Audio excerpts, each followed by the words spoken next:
Welcome to our news update. Today we have some shocking stories to share with you. First up, Ukraine has received 98% of the weapons needed for their counteroffensive, according to a U.S. general.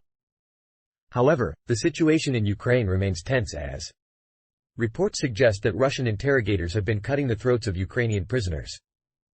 In other news, the Russian embassy claims that Poland has confiscated all the money from their diplomatic missions accounts. Meanwhile, Ukrainian defenders have been fighting back, managing to kill 500 occupiers and destroy 10 UAVs in just one day. Finally, in Turkey, President Erdogan has been forced to cancel election rallies after falling ill on live TV.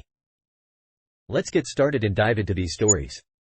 Well, looks like Ukraine is getting some much-needed support from its allies.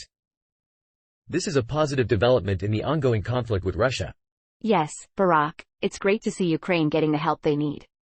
According to this article from the New Voice of Ukraine, the U.S. and its allies have supplied over 98% of the combat vehicles Ukraine needs for a successful counteroffensive. It's always heartening to see countries come together to support each other in times of need. And let's not forget the importance of diplomacy in resolving conflicts. Absolutely, Albert. And it's not just about supplying weapons and equipment. The U.S. and its allies have also agreed to intensify supplies of air defense systems and ammunition to Ukraine. That's right, Elon. And let's give a shout-out to U.S. Defense Secretary Lloyd Austin for his leadership in this effort. It's important to note that this support is aimed at helping Ukraine defend itself against Russian aggression. We need to continue to hold Russia accountable for its actions. Indeed, Katie. And it's encouraging to hear that the results of simulated war games indicate that Ukraine's forces are in a good position for a successful counteroffensive. Let's hope for a peaceful resolution to this conflict. Well, it looks like Ukraine won't be needing that last 2% of weapons after all. In other news, the Russians have found a new way to interrogate their prisoners. But we don't recommend trying it at home. Good evening and welcome to our news segment. We have breaking news coming in from Ukraine. According to an article from Ukrainska Pravda, the Security Service of Ukraine has received confirmation that Ukrainian prisoners of war are being brutally executed by Russian occupiers after interrogation. Wow, that's really disturbing. It's hard to believe that this is happening in our world today. It's truly a tragedy. The man responsible for these atrocities, Yevgeny Suko, has been identified by the SSU. It's important that justice is served for these war crimes. It's a shame that some people still believe in the archaic practice of war. We should be focusing on advancing technology and exploring space, not killing each other over land and resources. The SSU is working hard to ensure that every war criminal from the Russian Federation is punished for their atrocities. It's important that we hold these individuals accountable for their actions. It's heartbreaking to think about the families of these prisoners of war. They must be going through so much pain and suffering. In this article from Ukrainska Pravda, it's noted that the Ukrainian intelligence service is investigating more than 35,000 criminal proceedings with respect to violations of the laws and customs of war. It's important that we continue to shine a light on these atrocities and hold those responsible accountable for their actions.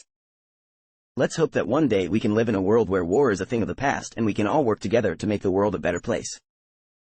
Well, it looks like the Russians aren't the only ones getting their accounts cut. In other news, the Russian embassy is claiming that Poland has taken all their money. Breaking news, folks. The Russian embassy in Poland is making headlines again. According to reports, the Polish authorities have seized money from the accounts of the Russian diplomatic mission and trade office. This is a serious matter, but I can't help but wonder if they were trying to fund a Katy Perry concert or something. Katie, I don't think this is a laughing matter. The Vienna Convention on Diplomatic Relations clearly states that diplomatic missions should be protected from interference by the host country. This is a gross violation of international law. Well, it seems like the Polish authorities have found a new way to make some money. But seriously, the fact that the funds were held in both US dollars and Polish zlotys shows that this was a significant amount of money. It's interesting to note that Santander Bank terminated its cooperation with the embassy and closed the accounts. This suggests that they may have had some suspicions about the embassy's activities. I mean, it's not like Russia has a history of invading other countries or anything. Oh wait. Let's not forget that 45 Russian diplomats were expelled from Poland on charges of espionage. This is a serious matter and shows that tensions between Russia and Poland are high. It's interesting to see how this all started with a tennis player being refused check-in by LOT Airline. Who knew that a sports event could lead to a diplomatic incident? Well, it looks like Poland is really cleaning up their act when it comes to foreign relations. Speaking of cleaning up, Ukrainian defenders had quite the productive day yesterday. Well, looks like we have some breaking news tonight. According to this article from the General Staff of the Armed Forces of Ukraine, Ukrainian defenders have killed 500 occupiers and destroyed 10 UAVs in just one day. That's quite a feat. Yes, it's definitely a significant development in the ongoing conflict between Ukraine and Russia.